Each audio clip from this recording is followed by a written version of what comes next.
प्रहार जहर। दूसरी तरफ शरबत के नाम पर एक कंपनी है जो शरबत तो देती है, लेकिन वो शरबत से जो पैसा मिलता है उससे मदरसे और मस्जिदें बनवाती है। ठीक है, उनका मजहब है, लेकिन आप यदि वो शरबत पिएंगे तो मस्जिद और मदरसे बनेंगे। और पतंजलि का गुलाब का शरबत पीते हैं आप, ये शरबत पिएंगे आप तो गुरुकुल बनेंगे, आचार्य कुलम बनेगा, पतंजलि विश्वविद्यालय, भारतीय शिक्षा बोर्ड आगे बढ़ेगा। क्या आप बाबा रामदेव के इस बयान से सहमत हैं? क्या आपको लगता है कि बाबा रामदेव अपने प्रोडक्ट की मार्केटिंग कर रहे हैं और अपने प्रोडक्ट की मार्केटिंग करते हुए उन्होंने अपने प्रोडक्ट को धर्म के नाम पर बेचना चालू कर दिया है? क्या आपको यह सही लगता है? आखिर रूअफ़ज़ा है क्या और इसका इतिहास क्या है, और बाबा रामदेव इसको शरबत जिहाद का नाम क्यों दे रहे हैं? क्या इसके पीछे धर्म है या बाबा रूअफ़ज़ा के बिजनेस को एक्वायर करना चाहते हैं, या कोई रणनीति है क्या?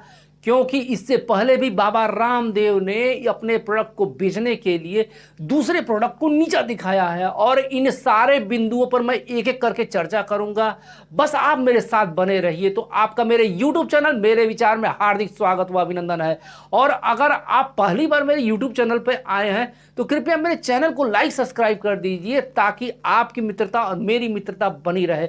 और अगर आप फेसबुक पे आप देख रहे हैं मुझको, तो मेरे पेज को लाइक कर दीजिए, मेरे पेज को फॉलो कर दीजिए। और मैं यहाँ पर हर एक सब्जेक्ट पर बहुत ही गंभीरता से मेरे विचार रखता हूँ। अगर आपके मन में कोई विचार हो तो कृपया कमेंट बॉक्स में अवश्य बताइएगा, ताकि आपके और मेरे बीच का कम्युनिकेशन बना रहे। और आइए मित्र, हम लोग स्टार्ट करते हैं आज के टॉपिक के बारे में। बाबा रामदेव ने आखिर शरबत जिहाद को क्यों छोड़ा, इसके पीछे का राज क्या है, जानने के लिए हम लोग जानते हैं कि रूअफ़ज़ा बनाने के पीछे की कहानी क्या है। बहुत ही जबरदस्त कहानी है, बस अब आप लोग साथ बने रहिए। रूअफ़ज़ा शरबत की शुरुआत दिल्ली से हुई, और इसकी जो शुरुआत होती है, जो शख्स स्टार्ट करता है, वो यूपी के पीलीभीत में जन्मे हुए हकीम हाफिज अब्दुल हमीद साहब हैं।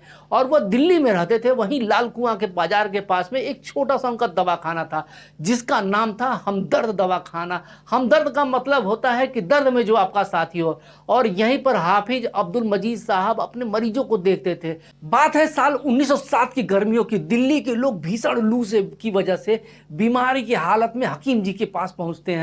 हकीम जी ने बताया कि गर्मियों में ज़्यादा खाने की इच्छा नहीं होती है, लोग ज़्यादा पानी पीना चाहते हैं। तब अपने मरीजों को शरीर में पानी की कमी को दूर करने के लिए उन्होंने एक बूटी बनाने का उनके दिल में ख्याल आया, और इसके लिए उन्होंने घर पर रखे हुए एक कढ़ाई में संतरा, तरबूज, अनानास जैसे फलों के साथ में जड़ी बूटी और फलों और मसालों को मिला करके एक सिरप को तैयार किया। और इसमें केवड़ा, धनिया, खसखस, गुलाब और कमल के फूल जो हैं उनके अर्क को डाला, और तैयार किया एक गाढ़ा लाल रंग का सिरप तैयार किया। हकीम जी ने अपने मरीज को यह सिरप देना चालू किया। धीरे धीरे यह सिरप चर्चा का विषय बन गया, और चारों तरफ इसकी चर्चा होने लगी, और लोग लाइन लगाकर इसको खरीदने लगे। बढ़ी हुई मांग को देखते हुए 1 साल के अंदर इसको नाम देने की जरूरत पड़ी, और इसका नाम रखा जाता है रूअफ़ज़ा, और इसका मतलब होता है रूह को ताजगी देने वाला। और इसके बाद जैसे ही इसकी मांग का बढ़ना चालू हुआ, तो हकीम जी को लगता है कि इसका प्रोडक्शन चालू करना चाहिए, और इन्होंने प्रोडक्शन बढ़ाना चालू कर दिया, और इसको बाजार में उतारने की तैयारी करनी चाहिए। तो यहाँ पर उन्होंने अपना एक प्रोडक्शन हाउस खोला, और प्रोडक्शन चालू हो गया।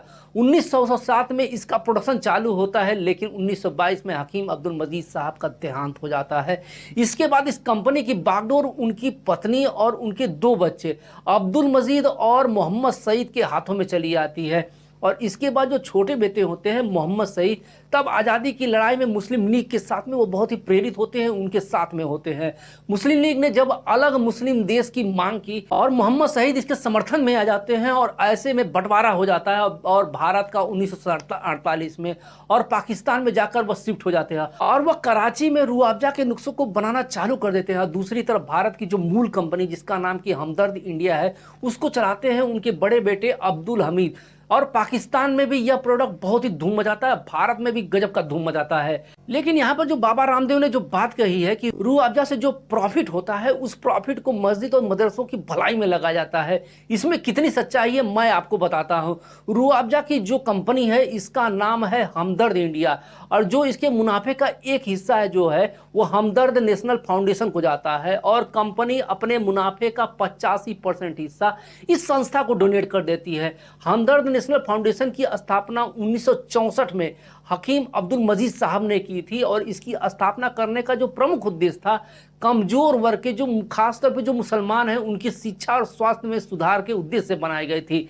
इसके बाद 1948 में हमदर्द कंपनी खुद एक वक्त कंपनी, एक चैरिटेबल संस्था में अपने को बदल लेती है, ताकि जो कंपनी अपने मुनाफे का जो ज़्यादातर हिस्सा है वह मुस्लिम समाज की शिक्षा और स्वास्थ्य को बढ़ावा दे सके। और इसी प्रकार से पाकिस्तान में भी इस कंपनी को वक्फ घोषित कर दिया जाता है, बांग्लादेश में भी इसको वक्फ घोषित कर दिया जाता है। और यही कारण है कि बाबा रामदेव को लगता है कि इसका पैसा वह मुसलमानों के विकास में लगता है। लेकिन मैं आपको यहाँ पे बताना चाहूँगा कि जो ये हमदर्द कंपनी है उसने कितने इंस्टीट्यूट बनाए हुए हैं, बस आप गिनते जाइए। Institute of history medicine medical research 1962 में बनाया गया, Indian institute of Islamic industries 1962 में बनाया गया, हमदर्द कॉलेज ऑफ फार्मेसी 1962 में इसकी स्थापना की गई, हमदर्द तिब्बती कॉलेज 1973 में किया गया, central of advance social legal studies 1980 में इसकी स्थापना की गई, हमदर्द नेशनल फाउंडेशन की 1982 में की गई, रुफैदा नर्सिंग स्कूल 1984 में इसकी स्थापना की गई, सेंट्रल साउथ ऑफ स्टडीज 1990 में इसकी स्थापना की गई, हमदर्द इंस्टीट्यूट ऑफ हिस्टोरिकल रिसर्च 1990 में इसकी स्थापना की गई, सेंट्रल फेडरल इंस्टीट्यूट स्टडी है जो 1991 में स्थापना की गई, हमदर्द आर्ची रिसर्च सेंटर 1993 में इसकी स्थापना की गई, और जामिया हमदर्द यूनिवर्सिटी जो है वो 1989 में दिल्ली में स्टेब्लिश की गई। इसके अलावा हमदर्द इंस्टीट्यूट ऑफ मेडिकल साइंस और रिसर्च की स्थापना की, हमदर्द इंस्टीट्यूट ऑफ लीगल स्टडीज और रिसर्च की स्थापना की गई, और इंस्टीट्यूट ऑफ स्किल डेवलपमेंट की भी स्थापना की गई। तो जो सच्चाई है उसको कहने में कोई गुरज नहीं है। आखिर बाबा रामदेव हमदर्द इंडिया के पीछे क्यों पड़े हैं, जानने से पहले बाबा रामदेव के बारे में जानते हैं और उनके पतंजलि योग पीठ के बारे में जानते हैं, जो पतंजलि संस्था है, पतंजलि कंपनी है, उसके बारे में जानते हैं। तो बाबा रामदेव की इस बयान के पीछे की सच्चाई आपको पता चल जाएगी। बाबा रामदेव, जिनका कि असली नाम राम किशन यादव है और जिन्हें बाबा के रूप में संबोधित किया जाता है, बाबा रामदेव 2002 में योग के बड़े बड़े आयोजन करना चालू कर देते हैं, उनका संचालन चालू कर देते हैं और बहुत सारे टीवी चैनल्स पे उनके जो योग हैं वो आना चालू कर देते हैं। बाबा रामदेव जो कि योग लगभग मरासन स्थिति में पहुंच चुका था, उसका जिंदा करने का प्रयास करते हैं और हर एक व्यक्ति तक योग पहुंचाने का प्रयास करते हैं। आयुर्वेद से बनी दवाओं का निर्माण करना चाहते हैं और वह चाहते हैं कि आयुर्वेद को अधिक से अधिक लोगों को फायदा पहुंचा जाए। इसी उद्देश्य से उन्होंने अपने साथ में पढ़ने वाले बालकृष्ण जी को साथ में लेते हैं और 2006 में पतंजलि आयुर्वेद की स्थापना जो करते हैं, जो कि हरिद्वार में है। और इसका जो मूल मंत्र है वह है स्वदेशी आंदोलन की परंपरा और भारतीय राष्ट्रवाद की वकालत करना है, और भारतीय नागरिकों को बहुराष्ट्रीय कंपनियां जो हैं उनको उनसे दूर रखना है, उनके इफेक्ट को बताना है। और सबसे पहले उन्होंने जो हमला किया था वह अंतर्राष्ट्रीय कंपनी वह थी, वो जो कोका कोला और पेप्सी जैसी कंपनी थी, इनके ऊपर उन्होंने हमला किया था और इन कंपनियों द्वारा बेचे जा रहे प्रोडक्ट के साइड इफेक्ट को बताया था और लोग इनकी बात को समझ भी गए थे और योग से लोगों को बहुत ही लाभ हुआ। आयुर्वेद की जो दवाएं बनाई गई उससे लोगों को बहुत लाभ हुआ और जो पेप्सी कोका कोला जैसे बेमतलब के जो प्रोडक्ट हैं उनसे लोगों ने बचना स्टार्ट कर दिया। इसके बाद रामदेव जी का लोगों पे बहुत ही गहरा प्रभाव पड़ा और लोग इससे ज़्यादा प्रभावित हुए। लोगों को विश्वास हो गया कि अब ऐसे दौर में आ गए हैं जहां पर हमें नकली चीज़ें खाने की ज़रूरत नहीं है और बाबा रामदेव इसी का फायदा उठाते हैं। बाबा रामदेव आयुर्वेद ही नहीं बल्कि FMCG गुड्स में भी अब स्टार्ट कर देते हैं, व्यक्तिगत देखभाल की चीज़ें भी बनाना स्टार्ट कर देते हैं, यहाँ तक कि वो ब्यूटी पार्लर की सामानों को बनाना स्टार्ट कर देते हैं। इसके अलावा वो कपड़ों के भी मार्केट में घुस जाते हैं। फूड्स में तो पूछिए मत कौन कौन से प्रोडक्ट बनाते हैं। बाबा जी BSNL के साथ में एक सिम भी जारी करते हैं। बाबा जी व्हाट्सएप जैसा एक एप्लीकेशन भी जारी कर दे जिसका नाम की संघ था।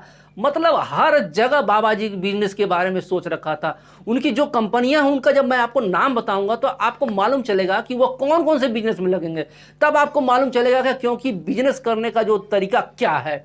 इसके बाद जो उसका जो प्रॉफिट है वो मैं आपको बताऊंगा, वह भी बहुत ही सरप्राइज करने वाला है। तो उन्होंने योग, देशभक्ति और धर्म को बहुत ही अच्छे तरीके से यूज किया हुआ है।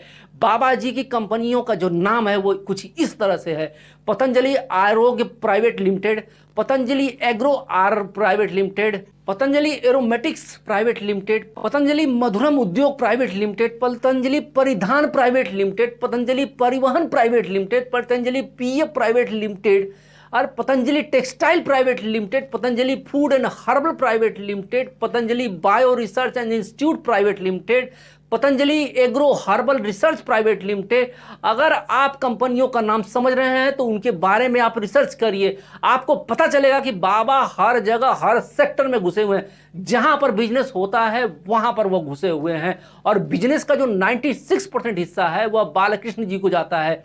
इसके अलावा जो लोग इसमें मालिक हैं उनका नाम है मुक्तानंद, अजय कुमार आर्य, राजेश मित्तल, देव आर्य और सतीश चंद्र झा। इसके अलावा इनके पिताजी और इनके भाई भी इसमें कंपनी में जो मैनेजिंग डायरेक्टर हैं। तो क्या इसे पारिवारिक कंपनी माना जाए या देश के लिए बेहतरीन काम करने वाली कंपनी माना जाए? क्योंकि यहाँ पे जो लोग नियुक्त किए जाते हैं उनको यह बताया जाता है कि आप कंपनी के लिए नहीं बल्कि अपने देश के लिए काम कर रहे हैं। और इसको लेकर विवाद भी हुआ था, क्योंकि लोगों से 12-12 घंटा काम करवाया जाता है और उनको सैलरी मात्र 6,000 दी जाती है, और कहा जाता है कि आप देशभक्ति में लगे हुए हैं इसलिए धन की अपेक्षा ना करें। लेकिन बाबा जी का जो व्यवसाय है उसकी डिटेल्स में जब आपको बताऊंगा तो आपको मालूम चलेगा कि बाबा जी के कितने पैसे और कब कब बने हैं। 2010-2011 में जो इनकी आय थी वह थी 1,000 करोड़ रुपए, और फिर 2011 और 2012 में इनकी आय घट जाती है और 300 करोड़ रुपए रह जाती है, क्योंकि कांग्रेस का शासनकाल होता है, उसमें बहुत सारे विवाद होते हैं और इसका उनके बिजनेस पे बुरा प्रभाव पड़ता है। इसके बाद जो समय आता है 2012-2013, उसमें उनका कुल प्रॉफिट हो जाता है 841 करोड़ रुपए। 2013 से लेकर 2014 तक जो इनका प्रॉफिट होता है वह हो जाता है 1,184 करोड़ रुपए, और यहां पर आती है बीजेपी सरकार। 2014 से लेकर 2015 तक जो इनका कुल प्रॉफिट होता है 2,006 करोड़ होता है, और इनका प्रॉफिट जो हो जाता है, और यहां पर एक लंबी छलांग लगाते हैं 2015 से 2016 में, मात्र एक साल में यह 8,000 करोड़ रुपए का इनका टोटल व्यवसाय हो जाता है। और 2018 और 2019 में 8,380 करोड़ रुपए कमाते हैं। लेकिन यहां पर इसके बाद मारते हैं लंबी छलांग। 2019 और 2020 में कोरोना के टाइम में जो इनका टोटल बिजनेस पहुंच जाता है 30,000 करोड़ रुपए पहुंच जाता है।